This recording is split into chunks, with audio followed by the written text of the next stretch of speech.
Bom dia aos amados irmãos, sejam todos muito bem-vindos.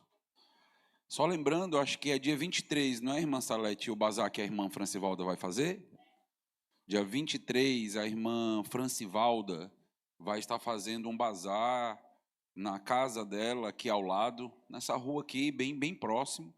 Vai estar fazendo um bazar e ela tem várias coisas lá para vender, então fica aí todos os irmãos convidados a participar. Então, dia 23 deste mês, tá bom? Oi?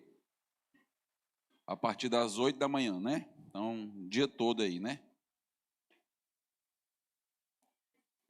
Ok, tudo peça nova. Então, fica aí todos convidados. Ok, vamos dar continuidade. Nós estamos na nossa terceira aula dentro desta temática, eclesiologia que protege e revitaliza. Estamos meditando e aprofundando sobre os alicerces de uma igreja saudável. Então vamos orar nesse momento e pedir a capacitação do nosso Deus. Senhor amado, Senhor todo-poderoso, estamos juntos nesta manhã tão agradável, primeiro para louvar e engrandecer o teu nome, dizer que nós te amamos.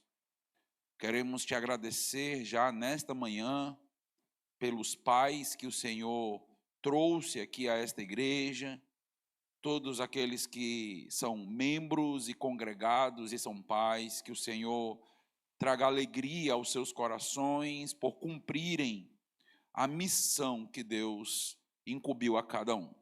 Que o Senhor continue dando coragem, energia, força e temor para poder continuar, ó Deus, orando pelos filhos, dando bons conselhos, educando como o Senhor exige de nós. Nós te louvamos por isso. E também te pedimos que o Senhor abra nossa mente, o nosso coração, que tenhamos um tempo rico nesta manhã de reflexão. Em nome de Jesus, amém. Então vamos pensar um pouco sobre a igreja. Estamos falando do papel da igreja, sua identidade, suas funções. O propósito é estarmos alertando a igreja a respeito de um problema que tem acontecido já há vários anos, de uma letargia na igreja, de uma falta de vida na vida dos irmãos, né? Então, igrejas que estão apáticas e que estão definhando, e nós não queremos chegar neste ponto, por isso o tema da revitalização é importante. Nós vimos na semana passada que um dos principais aspectos que uma igreja deve atentar é para uma espécie de cegueira, que não acontece só com o indivíduo, mas acontece com igrejas. A maneira que nós nos percebemos. Nós podemos olhar para nós e acreditarmos que nós estamos muito bem, obrigado. Mas Deus pode olhar para nós e dizer, não é verdade. Vocês têm a aparência de uma igreja piedosa, têm uma aparência de uma igreja bíblica, mas vocês não são. Nós vimos o exemplo aqui da igreja de Sardes. A igreja olhava para si e se autodenominava uma igreja viva. Mas nós vimos lá em Apocalipse 3:1, que aos olhos de Deus, aquela igreja era uma igreja morta. A igreja tinha uma percepção dela diferente da percepção que Deus tinha dela. Isto é muito comum. Nós vimos também o caso da igreja de Laodiceia. E nós temos a confrontação de que essa igreja se considerava uma igreja rica, uma igreja abastada, quando, na realidade, em Apocalipse 3, versículos 15 a 16, nós temos a descrição de que essa igreja era uma igreja pobre, miserável e que estava nua. Então, nós precisamos sempre buscar ter um olhar e uma visão realista a respeito de quem realmente somos. Não podemos aqui fazer um juízo de valor apaixonado, bairrista. Então, a nossa igreja é a melhor igreja que existe, e perder de vista certas áreas e certos pontos que precisam e devem ser aperfeiçoados e melhorados. Como eu já mencionei para os irmãos, enquanto nós estivermos neste mundo, tanto como indivíduo, como comunidade, nós precisaremos crescer, melhorar, desenvolver. Não chegamos no ponto ainda. Infelizmente, nós podemos chegar ao ponto de nos orgulhar daquilo que não traz orgulho a Deus. E isto é sério, isto é grave, porque nós queremos agradar ao nosso Deus em tudo. Para piorar, pode acontecer um caso de que quem decide sair de uma igreja que está apática, uma igreja insalubre, uma igreja que já não tem tanto vigor e fidelidade, acaba considerando, ou sendo considerado, melhor dizendo, como uma pessoa fraca, desertora, pecador, uma pessoa sem piedade, porque saiu daquele meio, porque saiu daquele ambiente. Quando, na realidade, esta própria forma de tratar os crentes já mostra o quanto aquela igreja está doente. Esta própria forma de lidar com as pessoas que não querem mais conviver e viver naquela realidade não é saudável. Se autoavaliar, ter esta capacidade de fazer uma reflexão honesta sobre o estado real é o primeiro e mais básico passo para uma revitalização. É aquele, meus irmãos, aspecto que nós falamos a respeito da mudança de vida. Então, se um drogado, viciado, ele não reconhece que precisa de ajuda, ele não será ajudado. Então, ele não vai se colocar à disposição para ajuda. Então, o primeiro ponto é começarmos a nos percebermos como realmente nós somos. E para quebrar o encanto, para quebrar a cegueira, é oração. É orando, é pedindo a Deus, Senhor, nos mostra onde estamos falhando, onde estamos errando, como podemos melhorar, como podemos crescer, qual a área, qual o aspecto bíblico que está sendo negligenciado, porque nós precisamos ser uma igreja aos moldes da Bíblia, não uma igreja aos moldes da cultura moderna, não uma igreja aos moldes da expectativa das pessoas que chegam aqui, mas uma igreja bíblica. E eu vou inclusive mostrar para os irmãos, a gente vai ver já já, que uma igreja bíblica, ela não vai suprir as expectativas de muita gente. Muita gente vai chegar na igreja e vai ter suas expectativas frustradas, justamente porque é uma igreja bíblica. Então, nós não precisamos nos preocupar em nos adequar às expectativas das pessoas. Porque se formos bíblicos, nós já estamos cumprindo a nossa missão. E é inevitável decepcionar pessoas que estão buscando igrejas com outras intenções. Então, nós estamos aqui para apresentar a Deus, para trazer às pessoas a exortação a respeito de uma vida de santidade, de compromisso, para mostrar quem é o nosso Deus, para adorá-lo, para ter comunhão com o povo de Deus. Então, nós temos aspectos muito específicos em relação à igreja. A Bíblia nos norteia a respeito do que é uma igreja, qual é o propósito da igreja, o que nós devemos esperar de uma igreja. Qualquer outra expectativa vai ser frustrada, e é normal. No livro do David de Bruyne, esse livro é muito bom, meus irmãos, eu vou usar ele em alguns momentos. A Igreja Conservadora, vale a pena você ter esse livro de eclesiologia na sua livraria, aí, na sua pequena biblioteca pessoal. Todo crente tem que ter uma pequena biblioteca pessoal, amém? Tem que ter, tem que ter. O dia que o pastor visitar a sua casa, eu vou perguntar, e a biblioteca pessoal? Tem que ter. Porque eu pressuponho que você está lendo, eu pressuponho que você está crescendo, está desenvolvendo. É isso mesmo. E a gente precisa beber daquelas pessoas que estão contribuindo para que a gente tenha um cristianismo mais sólido. Esse livro é muito bom, A Igreja Conservadora. E ele tenta fazer uma espécie de raio-x resumido das igrejas que precisam de revitalização. Olha o que ele vai dizer para a gente, ó. Vejo um cristianismo reduzido e esquelético, que mal consegue manter a cabeça fora da água. Um cristianismo que, sozinho, terá muita dificuldade para defender e propagar a fé nos desafiadores anos vindouros. Considero esse tipo de cristianismo um modelo mutilado, inconsistente, intencionalmente agnóstico, onde não precisa ser. Vejo também o atual estado do evangelicalismo e do fundamentalismo como atrofiado e espiritualmente anêmico.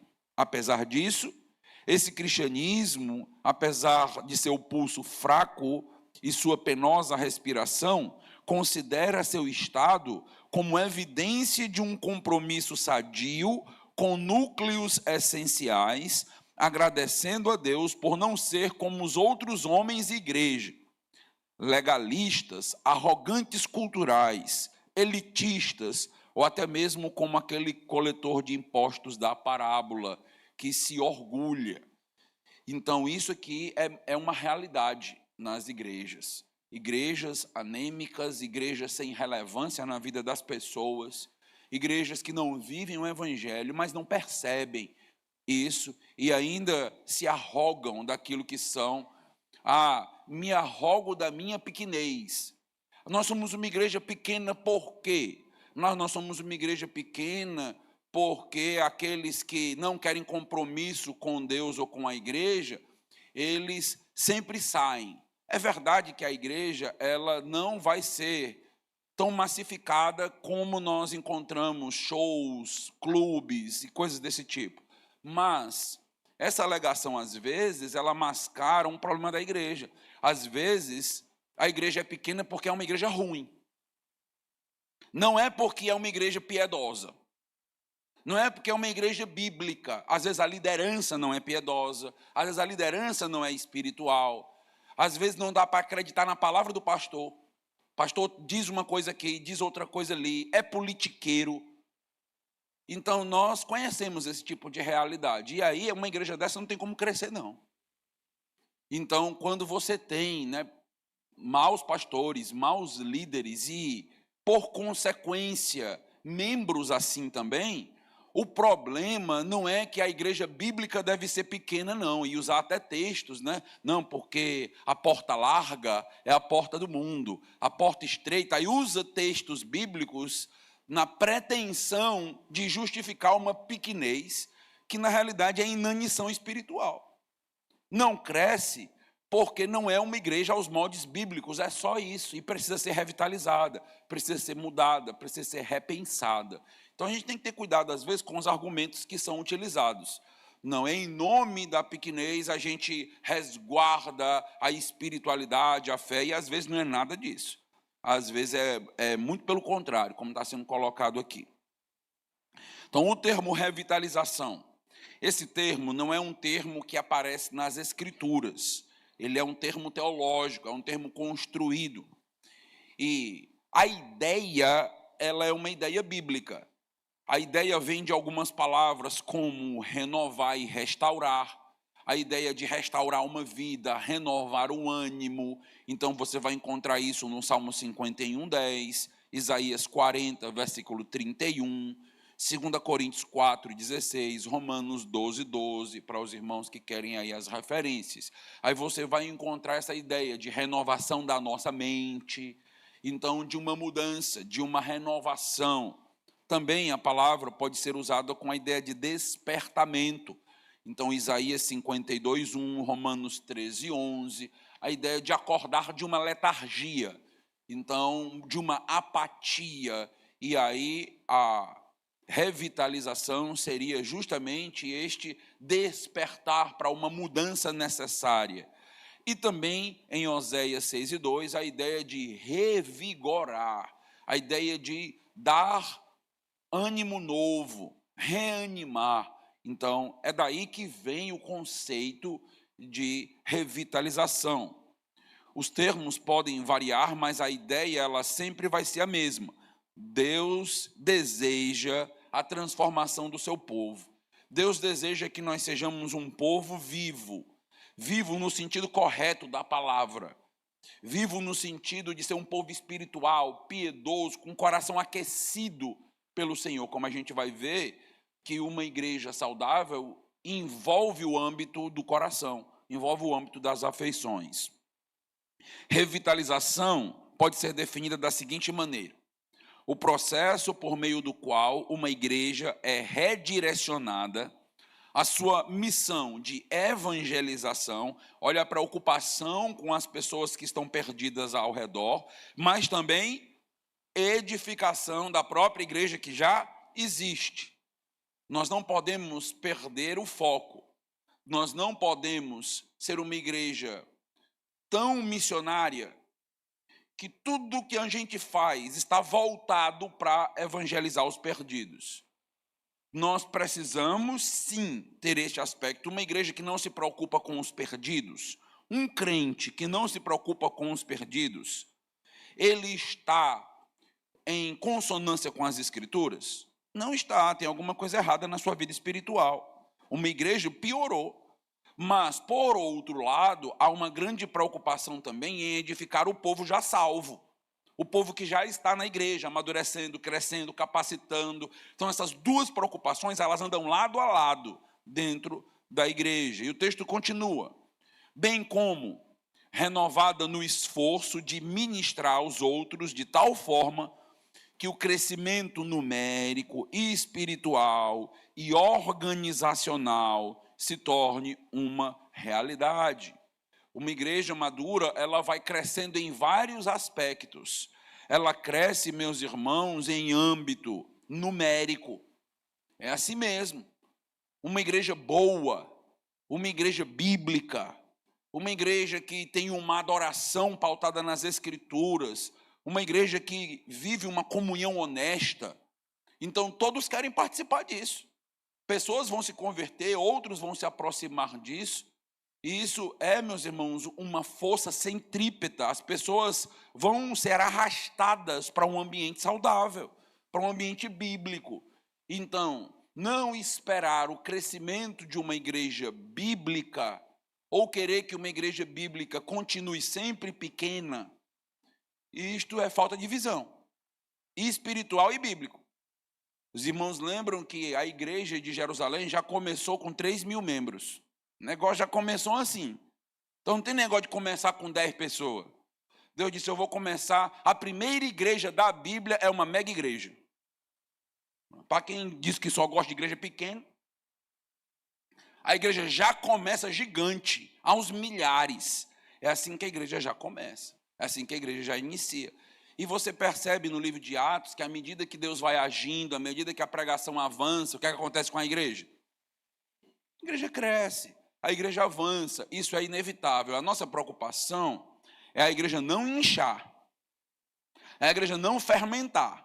Nossa preocupação é que a gente não possa crescer em detrimento de abrir mão do que é importante, relevante, saudável, de que as pessoas queiram estar conosco apenas por entretenimento. E isso aqui é um perigo de igrejas que promovem muito entretenimento. Porque quem é que não gosta de entretenimento? Não é só crente que gosta de entretenimento, não. Descrente gosta de entretenimento? Gosta. Comida boa. Ah, nós somos uma igreja que tem uma comida boa. É marcado por isso, por ter comida boa? É. Pai, vem um bocadinho de descrente. Está aqui, é porque a comida é boa. Nós não somos um restaurante, nós somos uma igreja. Por isso, não reclame quando a gente tiver comida na igreja. Tem comida na igreja, a gente faz uma junta-panela, um negócio, aí alguém chega e diz assim, ah, não gostei não da comida. Não diga para mim não, que eu vou dizer para você assim, ó, procure o próximo restaurante. É, porque a igreja não é um restaurante, aqui são irmãos que estão se ajudando, se abençoando, cozinhando. Às vezes passa 2, 3 dias para conseguir fazer uma comida para os irmãos. Então, o nosso propósito com a comida não é a comida em si. Qual é o propósito com a comida? Comunhão. O propósito com a comida é comunhão, é promover unidade, é que estejamos juntos. Este é o propósito. A comida boa é o detalhe da história. Para quem vem de fora, acha que ali é o cerne é a comida. Não, não é. Para nós é o detalhe. Então, a gente precisa perceber esses aspectos. A igreja cresce espiritualmente. Então, uma igreja sadia, ela cresce em número, ela cresce em quesitos espirituais. Uma igreja que passa anos estagnada espiritualmente é uma igreja doente, concordam? Os membros não crescem, os membros não são desafiados a ter mais conhecimento, os membros não amam o culto, os membros não amam a igreja, os membros não oram, os membros não participam dos pequenos grupos, os membros não participam das programações que são feitas. É uma igreja que continua estagnada. Entra ano, sai ano e a igreja é exatamente do mesmo jeito. No máximo está aumentando o número de pessoas, a gente tem que parar e rever. Não é isso que a gente quer. A gente quer pessoas cada vez mais maduras, crentes que cada vez estejam mais próximos do Senhor. Para isso que serve um momento como este, para isso que serve nossos momentos de adoração, nossas reuniões de comunhão, para nos aproximar de Deus. Então, a igreja precisa crescer espiritualmente. Então, você não pode estar aqui e continuar na mesma maturidade espiritual que você tinha 10 anos atrás. Não pode, não pode, não pode. Se isso acontece, tem algo de errado com a sua vida ou com a igreja. Um dos dois estão com um problema. Se é a igreja, ela precisa ser revitalizada. Se é a sua vida, você precisa ser revitalizado. Você precisa parar e repensar o que está acontecendo. Porque a gente precisa. Então, a gente às vezes chega na igreja e podemos vir de uma descrença, vem de um contexto católico, apostólico romano, vem de seitas, vem de outros ambientes, vem do ateísmo, do agnosticismo. Nós chegamos na igreja vindo de vários pensamentos desequilibrados lá fora. Certo? Entra ano, sai ano, e você continua com os mesmos pensamentos desequilibrados? Está certo isso? Tem alguma coisa errada. Ou você não se converteu, ou não está cumprindo as tarefas, as disciplinas espirituais da tua vida, não está valorizando o que a igreja está te proporcionando, tem alguma coisa errada. É um pastor que, não é desabafo não, viu? Mas se for coincidência, é um pastor que ensina os textos bíblicos, explica textos bíblicos, explica versículos às vezes que são usados popularmente, e a gente diz assim, meus irmãos, esse texto não é isso, meus irmãos. Leia o contexto, explica o contexto, mostra o contexto, explica o texto. Aí o irmão, na primeira oportunidade que tem, usa o versículo da maneira que usava há 10 anos atrás. Ai, meu Deus. Aí perde o cabelo. Não dá, meu irmão. Você está numa igreja que está te ensinando como interpretar aquele versículo da maneira certa. Para, analisa, vê, nota, olha o contexto, estuda. Rapaz, não dá para continuar usando a Bíblia como eu usava antigamente. Usando textos para pretexto, usando os versículos sem entender a teologia bíblica. Não dá. Você está numa igreja que ensina teologia bíblica, toda pregação é pautada numa ideia, numa lógica, te levando para uma continuidade. Então, assim, avalia. Então, se eu estou continuando da mesma maneira, usando os textos da mesma forma, então, o texto que a gente normalmente fala, né, lá de 1 Coríntios, capítulo 3, né, que trata sobre... Ele é muito aplicado para a ideia do céu, né? Eu já tenho trabalhado isso aqui, várias coisas. O que os olhos viram, nem ouvidos ouviram, né? Então, não, acho que não é esse versículo, não. É o texto que fala sobre... A gente vai ter coisas maiores ainda. Esqueci o versículo agora. Eu lembro já dele. Deixa eu abrir aqui, 1 Coríntios 3. Mas, homem, estou ficando velho mesmo.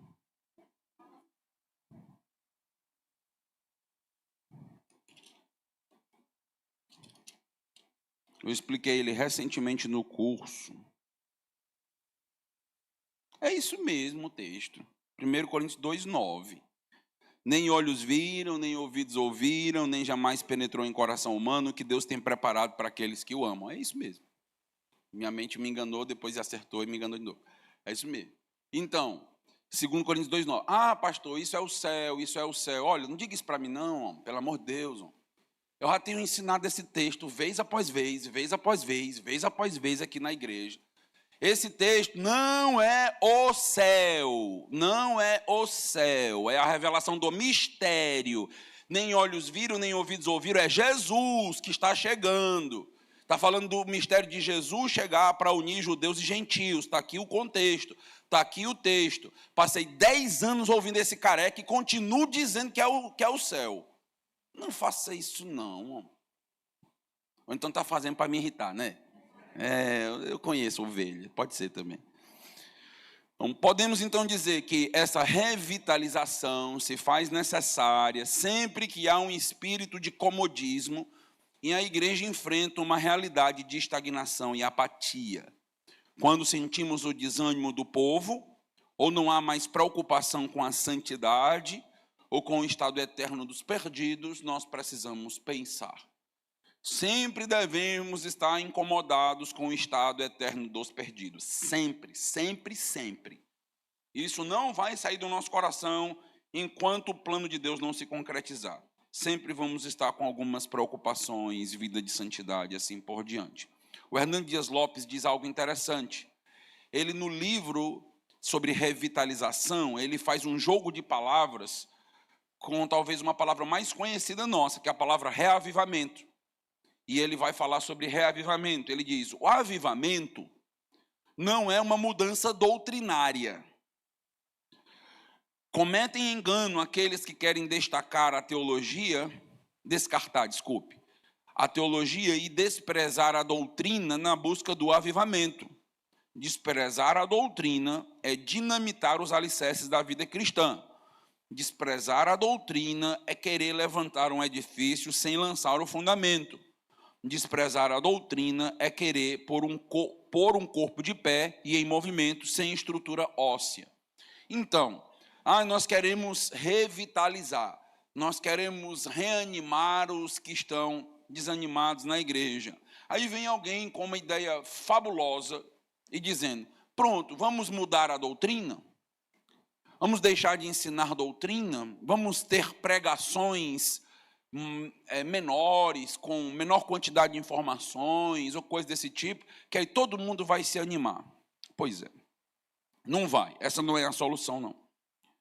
O John MacArthur, a perda de uma fundamentação bíblica é o motivo primário do declínio da pregação na igreja contemporânea. Perder doutrina, perder base. Meus irmãos, minha meta do pastor Márcio, nossa meta como pastor, é que todos os irmãos desta igreja saibam, no mínimo, doutrinas básicas. No mínimo, você tem que saber doutrinas básicas. Você tem que aprender isso. Então, cheguei agora, pronto, está chegando numa igreja que quer que você saiba doutrinas básicas. Depois da doutrina básica, tem muitas outras coisas para a gente crescer e desenvolver. Mas é o mínimo que você precisa ter e saber para, então, contribuir com esta igreja. Falando sobre as verdadeiras evidências de um genuíno reavivamento, Jonathan Edwards vai dizer o seguinte, o Espírito Santo sempre leva os homens a uma grande consideração pelas sagradas Escrituras. Impressionante isso aqui. A ideia básica é, nós vamos buscar um avivamento ou uma revitalização da igreja, se Deus estiver no processo. A primeira coisa que Deus vai fazer é com que nós voltemos a ter uma grande consideração com a Bíblia. Crentes que não leem passam a ler. Isso é reavivamento. É crentes que tratam as Escrituras de qualquer maneira, de qualquer forma, passam a ouvir a voz de Deus na Bíblia. Então nós voltamos a valorizar os textos, as Escrituras. Se você lê um pouco sobre a história dos reavivamentos, foi isso que aconteceu sempre. Deus volta a falar pela Bíblia, Deus volta a falar nos púlpitos, Deus volta a falar nas salas de aula, Deus volta a falar nos devocionais. Então, meus irmãos, nós precisamos estar muito atentos em relação à doutrina. John Armstrong, quando oramos por avivamento, devemos nos lembrar constantemente que o Espírito Santo nunca renova a igreja por meio de palavras novas. A obra do Espírito sempre é conduzir a igreja a lembrar as verdades conservadas na Bíblia para todas as épocas. Do que a igreja precisa desesperadamente hoje é recuperar as grandes verdades doutrinárias que foram ressaltadas em épocas de verdadeiro avivamento. Espetáculo. É isso mesmo, é isso mesmo. Recuperar amor pela palavra, doutrinas, é isso que nós precisamos se nós queremos ser uma igreja viva. O David De Bruyne, ele faz uma sugestão muito interessante de uma tríade que a igreja não pode perder. E que seria a tríade para que houvesse, inclusive, uma revitalização na igreja. Eu quero revitalizar a igreja, eu quero checar como está a saúde da igreja, o estado da igreja. O David De Bruyne nos diz, o mapa é você olhar para esse tripé. Qual? Ortodoxia, como está isso e os aspectos disso. Ortopatia e ortopraxia. Essa tríade aqui, ela basicamente resume tudo o que a gente faz da igreja, tudo o que a gente lida na igreja. Então, vamos começar a entender aqui. Então, aqui tem uma lista da ortodoxia, ortopatia e ortopraxia, que são fundamentais para uma igreja bíblica séria e viva. Então, a ordem é importante, o ordenamento aqui é importante. Ortodoxia, depois ortopatia e depois ortopraxia. Então, a própria ordem não pode ser desvirtuada. Há uma espécie de hierarquia aqui, porque um redunda e resulta do outro. Como se você estivesse fazendo um curso na universidade e você tem algumas disciplinas que são pré-requisitos, não tem isso? Pré-requisito para você chegar em um outro ponto. Isso aqui acontece aqui. Então, nós começamos por aqui. Então, começar, por exemplo, pela praxia. O que é a praxia? É a prática. Vamos começar pela prática. Vamos fazer. Nós estamos perdendo tempo estudando muito. Então, vamos fazer. Vamos colocar a mão na massa. Pode soar como um discurso muito legal e bonito. Olha, a gente tem que fazer, a gente tem que praticar. Beleza, é verdade. Só que esse não é o aspecto mais fundamental. Esse não é o ponto de partida, não. Fazer. Por quê? Porque se a gente parte da ortopraxia, da prática, a gente nem vai ter uma ortopraxia partindo dela. E nós corremos o risco de nos tornar uma igreja ativista, que se orgulha dos feitos e busca apenas posteriormente motivação e base bíblica para o que fez e o que faz.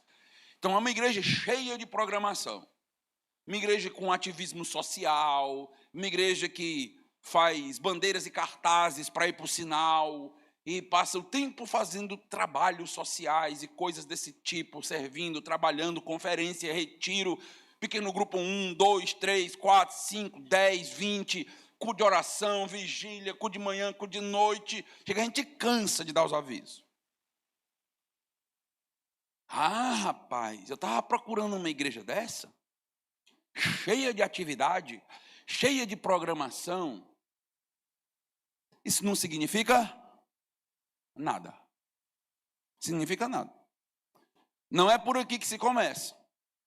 Então, eu inclusive tenho práticas, ideias e depois tento buscar na Bíblia uma justificativa para o que eu estou fazendo. Um livro que eu indiquei para os irmãos, naquela série de livros da primeira aula, foi Uma Igreja Simples. Lembra? A igreja simples, ela não é uma igreja repleta de programações complexas e que precisa ter tudo isso acontecendo, não. É uma igreja que precisa cuidar da vida espiritual dos membros, fazê-los crescer e amadurecer, aproximá-los do Senhor. Existem igrejas ativistas, você acha? Existe. Programação. E se orgulha disso? Meu amigo. Porque na nossa igreja tem isso, tem aquilo outro. Significa nada. Nada. Irmão, mas a gente começa da ortopatia. Patos tem a ver com paixão, né? Com desejos, afeições. Então, começar pela ortopatia é se tornar fideísta. O que é isso? Ter boa vontade, ser um crente passional, movido pelas emoções, movido pelos ímpetos, buscando depois somente base bíblica para explicar as motivações, as emoções e ter mais emoções e motivações. Uma igreja que está preocupada em emocionar as pessoas. Pronto. Mexer com as emoções o tempo todo das pessoas. Ah, nós somos uma igreja, olha, uma igreja sensitiva, uma igreja apaixonada, uma igreja passional. Olha como as pessoas cantam, olha a paixão. Só que às vezes isso está sendo produzido nas pessoas, porque existem técnicas para produzir emoção nas pessoas. E cada vez mais se estuda isso. Então isso não quer dizer nada. Não quer dizer nada. Às vezes há uma crítica, né? Não, igrejas como as batistas regulares são mortas. São sem vida. O que é que você quer dizer com isso? Porque não tem o fogo. O que é que você quer dizer com isso? Onde é que você está querendo chegar? Não, rapaz, são pregações e estudos apenas abrindo a Bíblia e explicando. A gente queria mais. É? Peça a Satanás. É, porque eu não vou te dar. É, você está vindo para uma igreja bíblica. Você está querendo o quê? Você tem que querer Bíblia. Você tem que pedir ao Senhor por conhecimento bíblico, para crescer, para avançar. É isto mesmo. Está querendo buscar mais o quê? Está querendo sentir algo? O que é isso? Fome. Ortodoxia. Precisa começar por aqui. Esse é o ponto de partida, meus irmãos. É a partir da ortodoxia. É lendo a Bíblia, é ouvindo a palavra que o nosso coração se aquece. Lembra daqueles dois homens a caminho de Emaús, conversando com Jesus, e eles dizem o quê? Foi o que eles disseram, quem lembra? O meu coração se aquecia enquanto eu ouvia as palavras. Enquanto eles conversavam com Jesus e ouviam, o coração se aquecia. Então veja, começa por conhecimento bíblico. Adoração, no sentido específico aqui de cânticos na igreja, é lendo as letras, é ouvindo as letras, é reproduzindo as letras que são bíblicas e doutrinárias, que o nosso coração se aquece. Não é meramente por um arranjo, não é por causa de uma melodia tocante. Se tiver um excelente arranjo, uma melodia tocante e uma letra bíblica, melhor ainda. Às vezes a gente cai nesse erro também, né? A gente tem uma boa doutrina, mas a melodia não presta e o arranjo pior ainda. Aí é ruim, aí não dá certo também, né? Jogou fora toda a arte, né? Não pode fazer isso. Então precisamos de uma harmonia no todo. Mas é isso, é a doutrina, a gente precisa começar por aqui. Só que não fica nisso, é uma ortodoxia que gera nas pessoas afeições. Meus irmãos, o cristianismo, em toda a sua história, ele é repleto de crentes com corações aquecidos, que amam a Deus, que são gratos, que adoram ao Senhor, que têm afeições religiosas, como dizia Jonathan Edwards. Então, envolve o nosso coração. O que é uma conversão? Uma conversão é simplesmente você entender o evangelho de maneira cognitiva? É isso? Não. Isso um descrente entende? Entende. A diferença é que desce para o coração. Você entende, desce para o seu coração e você toma uma decisão. Veja o movimento. Eu conheço algo, eu entendo algo. Lembra que Paulo vai dizer isso em Romanos 10, 17. A fé vem pelo... Eu escuto a palavra de Cristo, eu leio a palavra de Cristo, isso gera fé no meu coração. Fé também tem a ver com afeições. E a partir disso eu dou o passo da fé. Eu vou trabalhar, eu vou servir, eu vou estar motivado. Então, uma igreja falsa, ela pode ser parecida com uma igreja saudável e bíblica. Por quê? Porque lá pode ter afeições? Pode. Lá pode ter prática, ativismo? Pode. Qual é a diferença? Pode ter, inclusive, estudos. Qual é a diferença? O ordenamento. A ordem é importante. O que gera sentimento em nós não é um vídeo, presta atenção nisso, não é um vídeo apelativo que a gente vê pessoas chorando, pessoas miseráveis e coisas desse tipo. Aí a gente diz, rapaz, eu fui tão movido para fazer missões. A gente é movido para fazer missões, porque missões está no coração de Deus. Porque é a vontade do Senhor, não é por conta de questões apelativas. Só que às vezes se usa questões apelativas porque o povo está frio para a vontade de Deus, para a ortodoxia. Aí a gente precisa usar de um monte de coisa apelativa para ver se o povo tem alguma afeição, sentimento, empatia, solidariedade. Não, meus irmãos, missões é questão de obediência. Amém? Quem mandou a gente ir pregar o evangelho a toda criatura foi quem? Foi Deus. Foi Deus. Nós precisamos fazer aquilo que Deus requer de nós. Então não vou ficar fabricando emoções dos irmãos com vídeos chamativos, apelativos. Vamos colocar uma criança comendo lixo para a igreja poder olhar e ver e dizer, pronto, agora eu vou contribuir, porque a criança está comendo lixo. Quando Deus manda tu contribuir, tu não contribui não. Mas quando tu vê a criança comendo lixo, tu quer. Tem alguma coisa invertida aqui. Está faltando ortodoxia na igreja. Essa é uma igreja movida pelas emoções, pelos sentimentos. Quando líderes falsos entendem isso, eles começam a fabricar emoções o tempo todo. Dizem, é isso que move a igreja. Então se a gente fizer um vídeo assim, a igreja vem para a programação. Então eu tenho que entender mais de publicidade e marketing. Entendi como é que o povo de Deus funciona. Não, meus irmãos. Não. Então, o que chama a nossa atenção, move o nosso coração, é a palavra, é o que Deus diz para a gente fazer. Então, começa realmente pela ortodoxia. Veja como é sutil. Veja como, às vezes, aquela igreja ela parece estar fazendo o que deveria fazer, mas não está. Ela está começando pelas afeições das pessoas. Então, ela começa com certas músicas, certos cânticos, e começa a fabricar certas emoções com jogo de luz e coisas desse tipo, e ela está preocupada com as tuas emoções, em fabricar emoções primeiramente em você. Não é por aí. Emoções sem ortodoxia vai nos levar a fazer loucura. Loucura. É o que acontece em alguns cultos, em alguns momentos, as pessoas entregam tudo, depois se arrependem, porque foram levadas pelas emoções. Você já foi levado pelas emoções alguma vez? Nós somos facilmente levados pelas emoções. E as igrejas que entendem isso começam a fabricar emoções. Começam a se especializar nisso. Por isso que é a ortodoxia que aquece o coração. Pastor, mas a Bíblia não aquece mais meu coração. O problema está na Bíblia? Você acha? Deus vai mandar a Bíblia 2026. Próximo ano. O problema está no teu coração. Tem que parar e rever tuas prioridades. Provavelmente você está trocando a alegria da presença do Senhor por outras alegrias, por outras satisfações. E aí você vai ter problema mesmo. Então a gente precisa estar revendo, repensando. Começa daqui. A nossa prática ela é resultado do que nós sabemos, do que nós sentimos.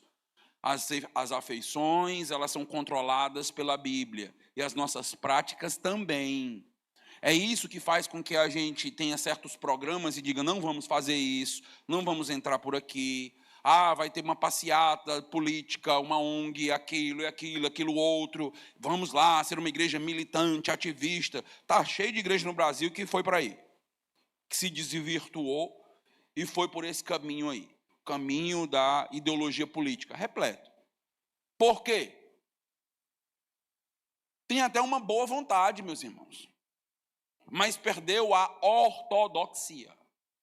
Lançou de lado a ortodoxia. Todos os pastores que eu tenho estudado nos meus últimos anos, que começam a caminhar para cá, eles abriram mão da ortodoxia. Todos, sem nenhuma exceção. E olha que eu já tenho lido um bocado. E leio os hereges. começa a se desvirtuar, começa a dizer, não, o propósito da igreja, começa devagar, de maneira sutil, fazendo apelos emocionais, e aí daqui a pouco a gente diz, realmente a gente deveria estar fazendo isso. A gente perdeu de vista a Bíblia.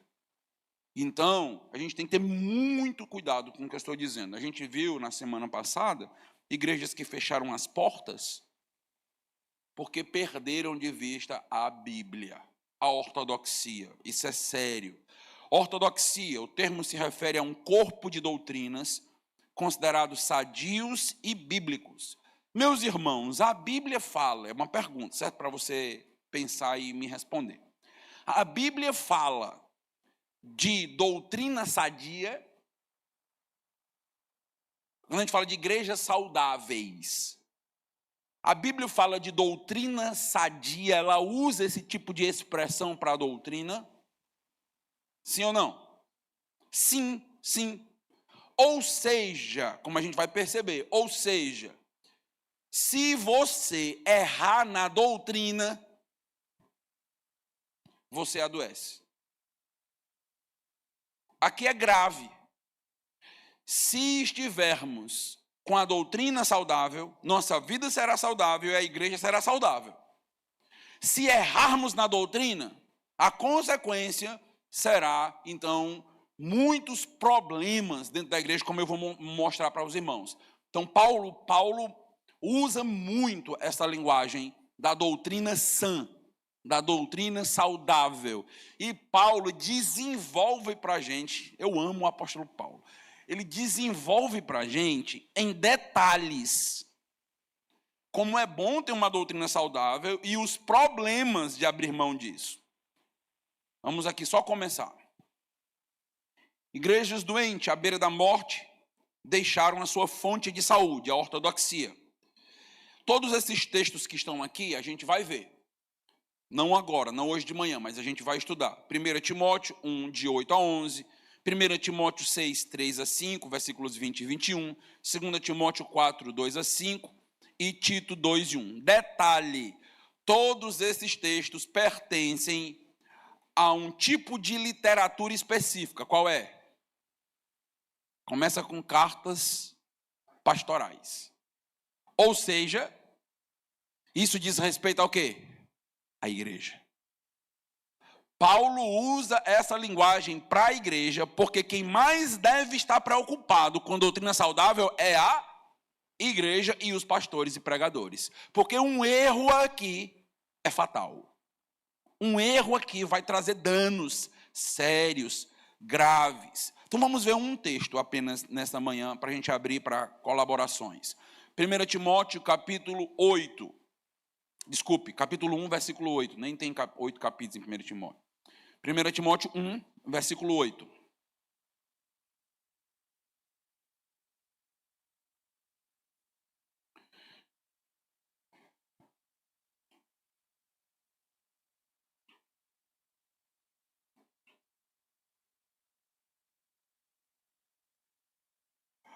Veja como ele começa. Ó.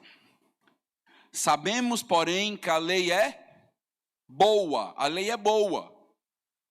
Se alguém se utiliza de modo legítimo. Alguém pode se utilizar da lei de um modo ilegítimo? Sim. Pode usar a Bíblia de maneira errada? Sim. Não é porque um pastor, um líder, uma igreja abre a Bíblia que ela está usando a Bíblia de maneira legítima. Meus irmãos, isto aqui é uma inocência no grupo evangélico. Ah, não, mas usou a Bíblia. Não, não é usar a Bíblia, não. Satanás usa a Bíblia. Você lembra na tentação de Satanás com Jesus no deserto? Ele menciona as Escrituras de cor, decorado. Então ele sabe as Escrituras. Não é mencionar as Escrituras, não é simplesmente saber as Escrituras e ter um culto onde se usou a Bíblia. É usar de modo legítimo. Tem uma maneira legítima, pastor? Tem. A Bíblia diz que tem. Ela precisa ser usada de maneira legítima. E nós, povo de Deus, precisamos aprender a identificar quando a Bíblia não está sendo usada de modo legítimo. Porque uma Bíblia que não é usada de modo legítimo produz uma pregação que não é legítima. E adoece o povo de Deus. E eu não posso aplaudir uma pregação que não é legítima. Valorizar um estudo que não é legítimo. Então preste atenção nisso, isso aqui é sério, isso aqui é grave. Versículo 9. Tendo em vista que a lei não se promulga lei para quem é justo, mas para quem? Transgressores e rebeldes, irreverentes e pecadores, ímpios e profanos, parricidas e matricidas, homicidas, impuros, sodomitas, raptores de homens, mentirosos, perjuros, e para tudo quanto se opõe o quê? A sã doutrina, segundo o evangelho da glória do Deus bendito, do qual fui encarregado. Versículo 11, o evangelho, esse evangelho é para a glória de quem? De Deus, de Deus. Por que nós pregamos o evangelho como Deus diz que deveríamos pregar? Porque ele é glorificado assim. De qualquer outra forma, eu começo a glorificar homens. Começo a glorificar os talentos das pessoas, a capacidade de adivinhação das pessoas e coisas desse tipo. O evangelho não é para isso. O evangelho não é nem para a glória da própria igreja. Vamos glorificar a nossa igreja. Não, o evangelho é para a glória de Deus. Nós nos alegramos quando o evangelho é usado assim. Paulo nos diz que a sã doutrina, que ele usa a palavra sã, a doutrina saudável, é o que nos ensina a viver de forma piedosa. Santificar uma pessoa é separá-la do pecado e dedicá-la inteiramente aos propósitos de Deus. Perceba então que quando uma igreja abre mão da sã doutrina, ela passa a atrair pessoas que têm certas características. Quais são as características? Está aí. Transgressores, rebeldes, irreverentes, pecadores, ímpios, profanos, e o texto continua. A igreja começa a inchar, fermentar desse tipo de pessoa, quando ela abre a mão do quê? Da sã doutrina. A igreja não está crescendo, não está progredindo o reino. Pelo contrário, é um desserviço ao reino. Alguns crescimentos de igreja, escute isso, é um desserviço para o reino. A igreja está crescendo. De transgressores, rebeldes, irreverentes, pecadores, matricidas, parricidas. É dessas pessoas que a igreja está crescendo? É. Isso é bom? Dá para se orgulhar nisso? Nós chegamos a 500 membros, pastores. De transgressores, rebeldes, irreverentes, pecadores, ímpios, parricidas, matricidas. É? Está se orgulhando de que era melhor ter 50. Entende o que acontece? E essas pessoas começam a chegar quando a sã doutrina é abandonada. E aí, meus irmãos, se aceita tudo. Imagine a saúde espiritual de uma igreja composta por esse tipo de pessoa. Ímpios. Pessoas que não foram convertidas. Você consegue imaginar? Não precisa imaginar não, basta lembrar das igrejas evangélicas do Brasil que você já sabe. Aí, isso aqui. O IBGE está dizendo, não, as igrejas evangélicas estão crescendo. De parricidas, matricidas, é disso? Cadê a santidade do povo de Deus? Cadê um povo que faz diferença? Na família, na igreja, na sociedade. Cadê isso? Cadê o sal? Cadê a luz? Onde está isso? É pelo valor e resultado da sã doutrina que Paulo ora, inclusive, em Filipenses. Filipenses 1, de 9 a 11. E minha oração é para que o vosso amor aumente mais e mais. Em quê? Em conhecimento e em todo o discernimento, de modo que aproveis o que é excelente, sendo dessa forma puros e irrepreensíveis para o dia de Cristo, cheios do fruto da justiça, que vem por meio de Jesus Cristo, para a glória e louvor de Deus. Novamente, glória e louvor de Deus. Então veja, para que aproveis o que é excelente. nós só aprovamos o que é excelente se os nossos critérios para julgar forem bíblicos. Entende o que eu estou dizendo? Se você julga pelas emoções, você nunca vai aprovar o que é excelente. Se você julga pelo ativismo, você nunca vai aprovar o que é excelente. Qual é, meus irmãos, a oração que devemos fazer pela igreja? Qual é a oração dos pastores pela igreja? Paulo está orando pela igreja. Qual é a oração? Que os meus irmãos cresçam em amor, devido ao conhecimento e o discernimento que eles têm. Então, quanto mais conhecimento, meus irmãos, mais nós somos capacitados. Veja que Paulo vai vincular dois conceitos: amor e conhecimento. Ele nos diz que o vosso amor aumente mais e mais, amor em conhecimento. O vosso amor aumente em conhecimento e discernimento. Não dá para desvincular no cristianismo amor de conhecimento de Deus. Entende isso? Eu amo tanto a Deus. Você conhece quanto de Deus? Você conhece quanto de Bíblia? Bem pouquinho, mas eu amo tanto. Eu vou orar para que você cresça em amor, que vai gerar em você cada vez mais conhecimento e discernimento. As coisas estão vinculadas umas às outras. O vosso amor aumente mais em conhecimento e todo discernimento. Edwards escreveu: quando enxergamos a verdade das gloriosas doutrinas e promessas do Evangelho, essas doutrinas e promessas são como múltiplas cordas que envolvem o coração, fazendo-o expressar amor por Deus e por Cristo. Eu vou dar um abraço em Jonathan Edwards quando eu chegar no céu. Espetacular! Eu queria ter escrito isso. É isso. Um conhecimento que é gerado, que gera amor, um vínculo de amor e conhecimento. Espetáculo o que está sendo dito aqui.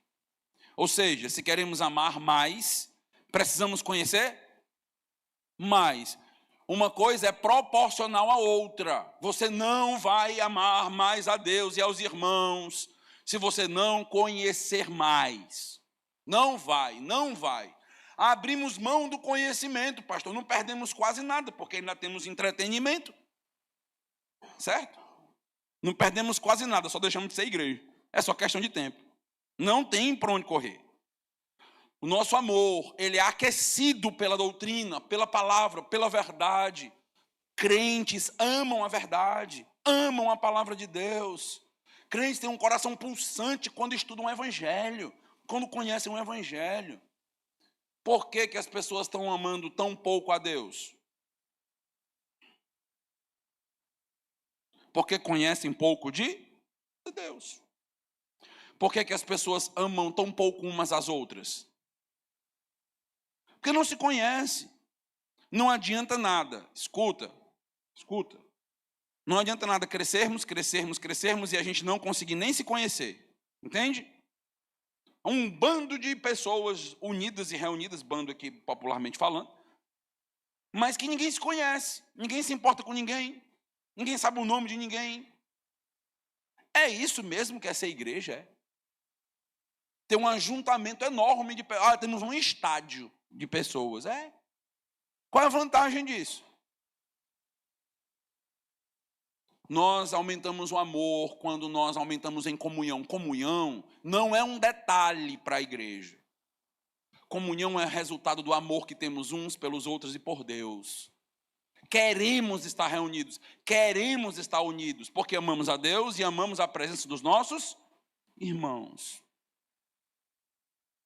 Paulo ora para que cresçamos em conhecimento e entendimento, não para que apenas concordemos com as melhores coisas, mas também que as aprovemos e desejemos. O resultado da sã doutrina será pureza, vida frutífera de boas obras, ou seja, crentes saudáveis produzindo uma igreja saudável. Consegue perceber aqui aquele ordenamento que eu mostrei para vocês?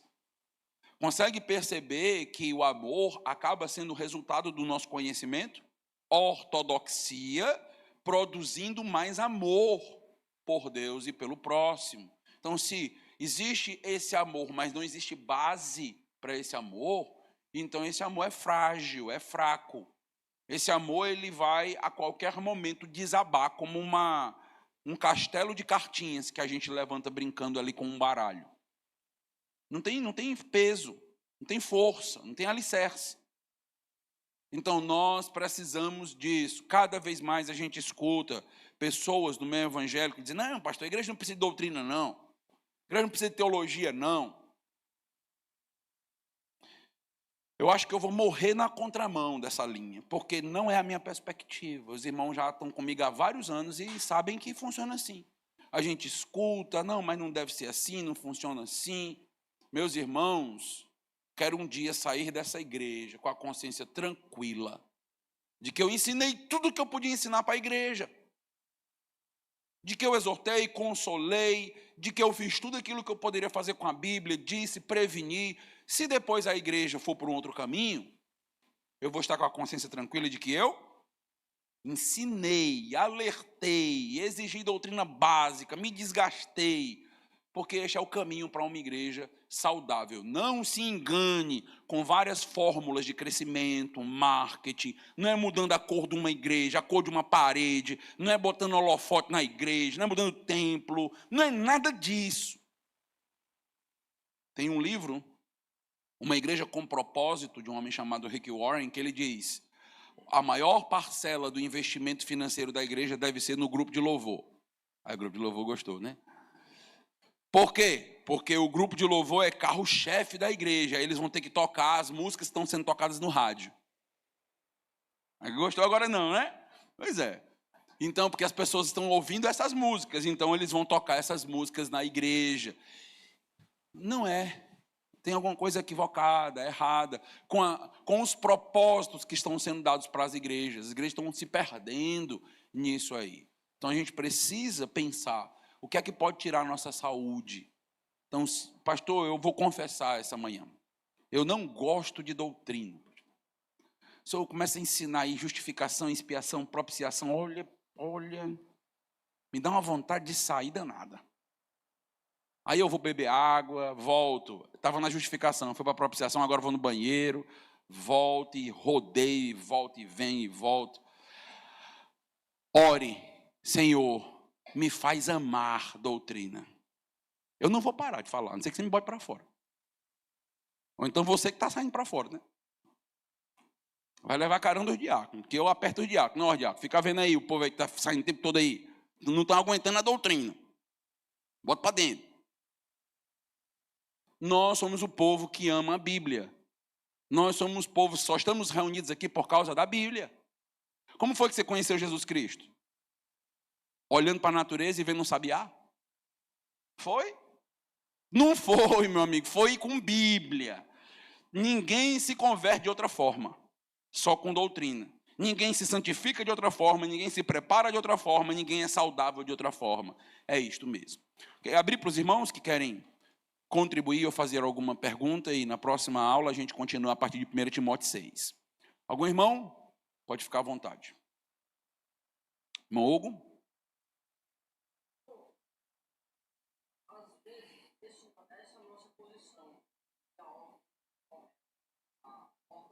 Uhum.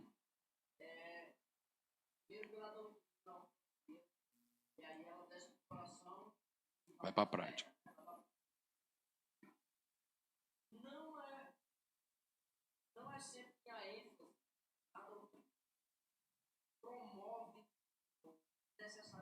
Exato.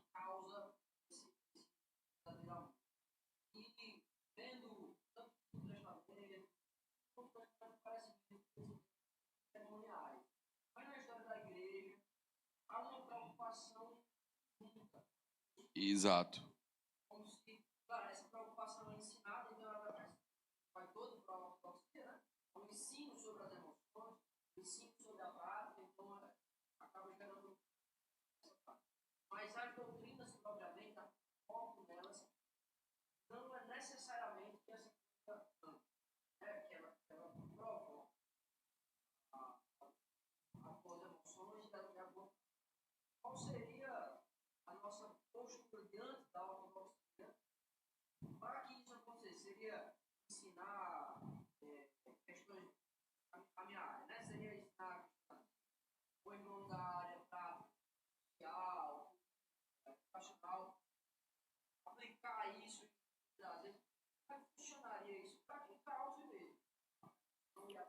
Pronto. Primeiro, é bíblico começar pela ortodoxia. É bíblico. Esse passo é inegociável. Então, começa por lá. Sem isso, nem conversão existe. Não existe conversão sentimental. Não existe conversão por prática. Conversão é pela palavra. Começa por aqui. E aí, no início desse estudo, nessa manhã, eu falei que o David de Bruyne, ele destacou 3 aspectos que os 3 precisam ser trabalhados. Se você trabalha só a ortodoxia, você tem um problema. Então, se você... não, mas eu trabalho a ortodoxia, o resto vai funcionar automaticamente. Não é assim. É preciso ter discipulado nas emoções. É preciso averiguar. Opa, está surgindo, eu conheço a verdade. E o que é que está acontecendo para que a verdade não gere em mim as afeições corretas? Será que tem pecado na minha vida? Será que eu não sei como fazer? O que é que está acontecendo? Então, é preciso que os 3 aspectos estejam em destaque na igreja. Então, como a gente vai... eu vou trabalhar a linha das afeições, por exemplo. É preciso ensinar a teologia do deslumbramento. É preciso ensinar para as pessoas a ideia do que a gente chama de visão beatífica de Deus. Então, assim, é preciso desenvolver doutrinas. Preciso que as pessoas fiquem extasiadas com quem é Deus. E isso, Hugo, vai acontecendo à medida que a gente vai entendendo que eu tenho que gastar tempo na contemplação, que não é simplesmente ouvir algo, eu ouvi algo e isso gerou automaticamente. Não, eu tenho que decantar aquilo, eu tenho que passar a semana pensando naquilo, eu tenho que estar tentando aplicar e ver as implicações daquilo na minha vida prática, ordinária, nas minhas emoções, o que é que Deus quer, como Deus quer que eu sinta, como Deus quer que eu haja. Então, tem uma implicação muito prática, eu vou mostrar inclusive isso. Paulo fala da sã doutrina, e ele diz, para que serve a sã doutrina? Para que a gente veja a teologia prática na igreja. Eu vou mostrar isso para vocês. Então, um dos textos que ele fala de sã doutrina é muito claro isso. Então, precisa decantar, não pode ficar na doutrina. Porque senão a gente começa a gerar pessoas arrogantes. Entende? Pessoas com muita informação, mas pouco coração piedoso, gera o quê? Orgulho, arrogância, usamos a teologia de maneira errada para destruir o outro, para esmagar as pessoas, para humilhar os outros. Então, não pode ser só o ensino. Os outros aspectos, eles são tão relevantes quanto. A grande questão é a ordem, o ordenamento. Mas que os outros não são irrelevantes por serem uma consequência, não são irrelevantes. São tão relevantes quanto. Uma igreja que não tem ortopatos está doente. Mas a gente sabe tudo de doutrina, mas os corações, nós só deixamos o primeiro amor. O resto tem tudo. Faz sentido? Entende? Não faz sentido.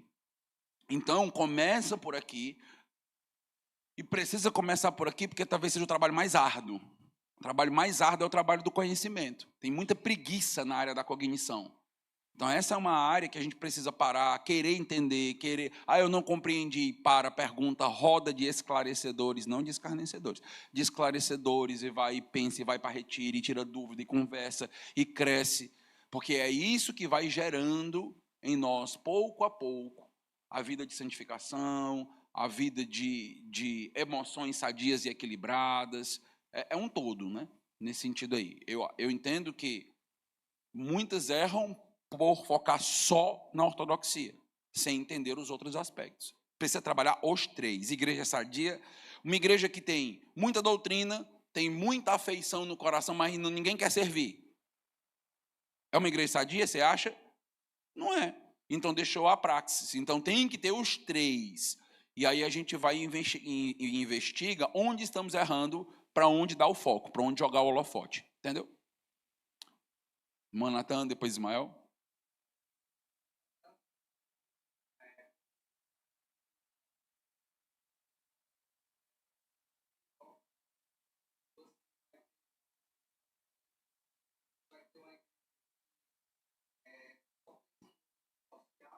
Isso.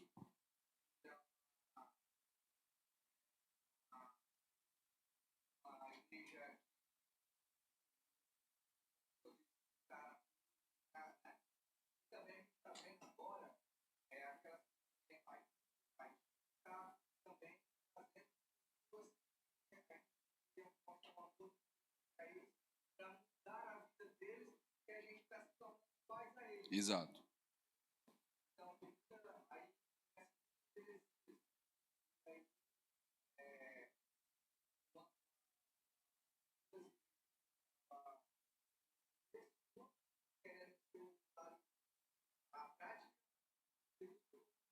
Uhum.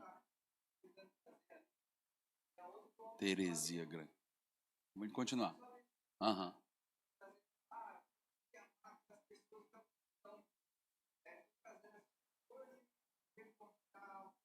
Isso. Exato. É julgando pelas emoções, não quer confrontação, não vai condenar pecado. E aí, por quê? Porque o importante é nos sentirmos bem. O importante é o aspecto relacional. As pessoas têm que se sentirem bem. Tudo isso não é o que a Bíblia diz, né? Então, precisa ter bastante equilíbrio nisso aqui. E só para abrir para Ismael, eu entendo que nós, batistas regulares, corremos um risco sério. Qual? Ter muita ortodoxia, mas ter pouca afeição. Parece que o aspecto das afeições, ele é quase condenável no nosso meio. Isso é seríssimo e muito problemático. Muito. Eu vou tratar sobre isso aqui, a gente vai conversar um pouco sobre esse aspecto aqui, mas a minha proposta, que entendo que seja bíblica, é que haja os 3 elementos sendo tratados de maneira equilibrada e sendo bem enfatizado. Irmão Ismael?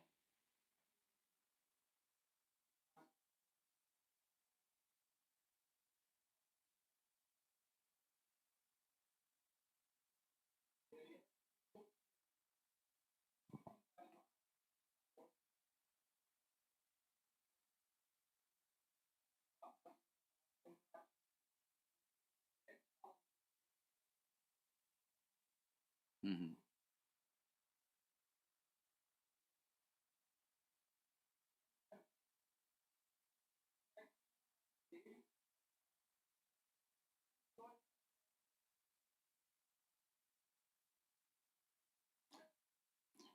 Excelente pergunta.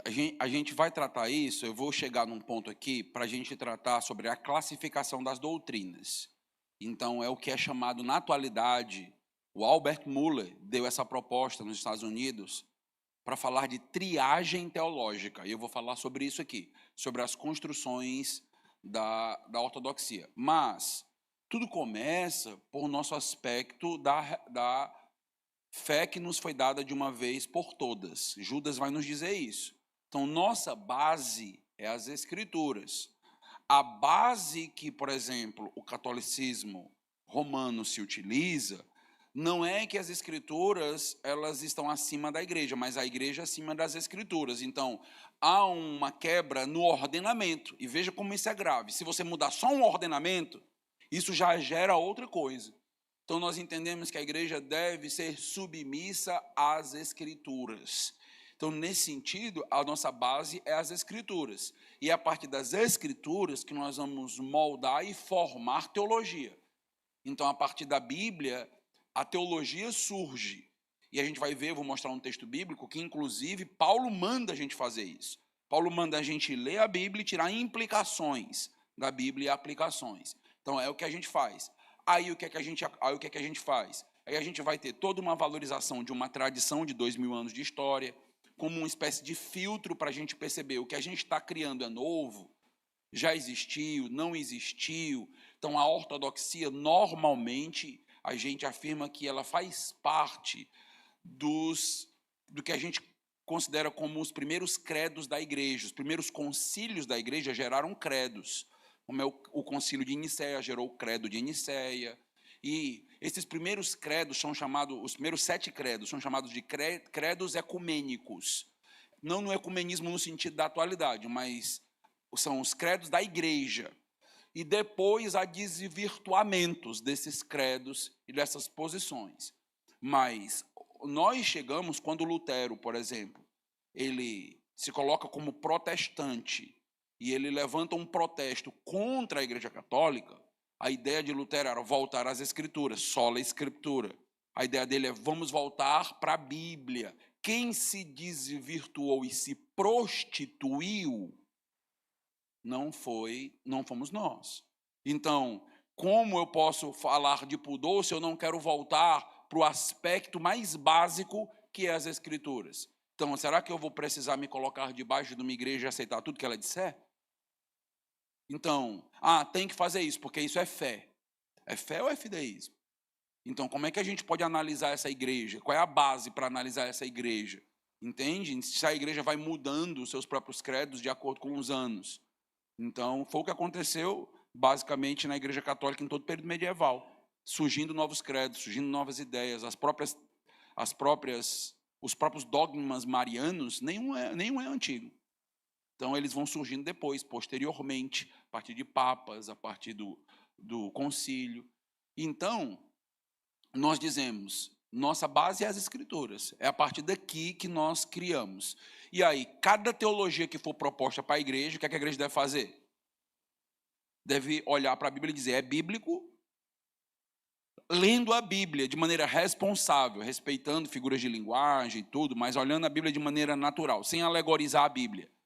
É bíblico? Foi isso que Paulo disse mesmo? Está aqui no texto. O que o pastor falou hoje, lendo o texto, foi isso que Paulo disse? Foi. O que ele disse faz sentido com o que está no texto mesmo? Faz. Então pronto. Então é bíblico e é isso. Então esse é o nosso padrão final. Pastor Márcio?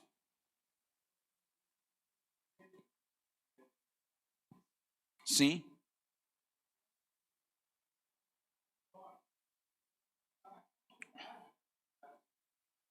Uhum.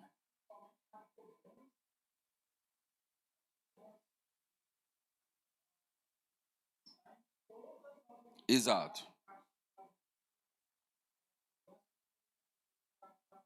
Exato. Exato.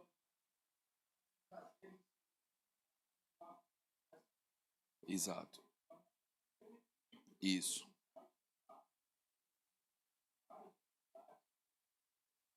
Uhum.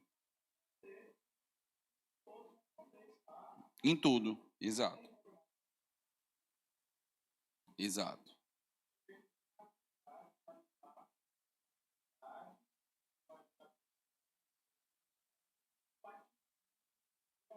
Entende que isso parte muito da liderança? Quando a liderança é desequilibrada, então ela começa a cobrar as pessoas e colocar sobre elas um peso de ter que participar de tudo, de tudo, de tudo, de tudo, que é sufocante e até impossível para o irmão. E aí o irmão começa a adoecer, porque ele quer participar, está sendo cobrado, mas não pode, tem família, tem filhos, tem trabalho, tem estudos, tem um monte de coisa para fazer, mas ele começa a se sentir mundano. Porque a igreja está reunida, está fazendo algo e eu estou tendo que trabalhar. Aí ele começa a comparar o sacro com o sagrado com o mundano, e ele começa a ter uma crise nisso aí. Então será que eu não sou tão espiritual? Quando na realidade é desequilíbrio na doutrina. Se a doutrina fosse ensinada da maneira certa, a gente ia ser equilibrado. Os evangélicos são desequilibrados, às vezes por nossa causa mesmo, no púlpito mesmo. Eu pago o preço. Irmão Mateus?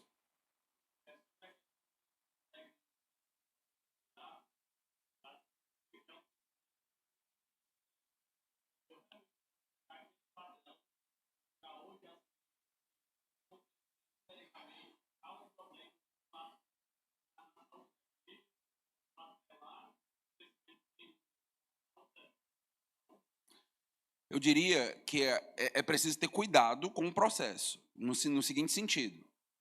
A igreja, ela existe para que ela possa, ela nasceu numa base, e a ideia de Paulo é que a gente continue edificando a igreja, construindo a igreja.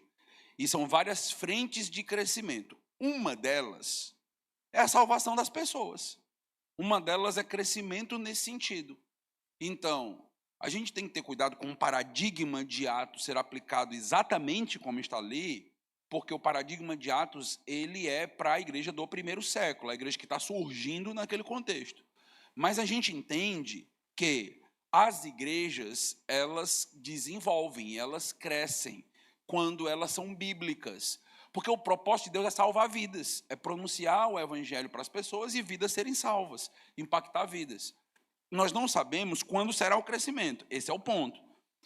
Nós vamos nos 5 anos que passaram, nós não tivemos o crescimento que nós queríamos. Isso quer dizer que a igreja está errada? Não necessariamente. Aí a gente vai para as nossas bases. O que é que a gente está fazendo? Então, como nós estamos pregando o evangelho, estamos sendo fiéis, estamos tendo boa comunhão, não tem pecado na igreja, a gente vai para as análises.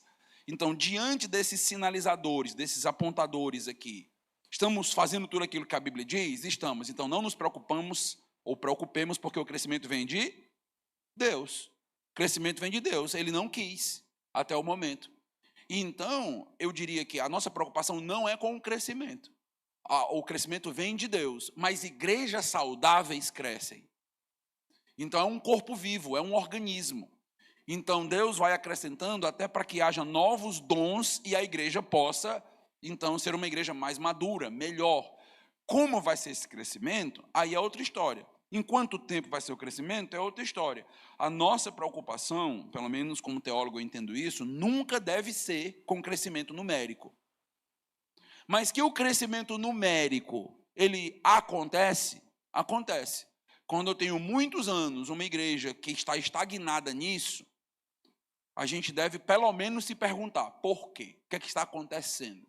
É um sinalizador, não é o apontamento final que resolve todas as coisas, mas ele é um marcador que deveria nos fazer perguntas. Por quê? O que acontece? Qual é o evangelho que está sendo pregado? Porque uma pessoa só se converte com o evangelho da cruz. Que tipo de evangelho está sendo pregado? Como esse evangelho é repassado? De que maneira? Os crentes estão vivendo o evangelho? Estão pregando na sua comunidade? Na sua família? Tem amigos descrentes para pregar o evangelho? O que é que está acontecendo? Então, eu diria que a gente olha para ele e diz, não, a gente está fazendo tudo isso. Ah, então não é nossa responsabilidade. Aí é de Deus.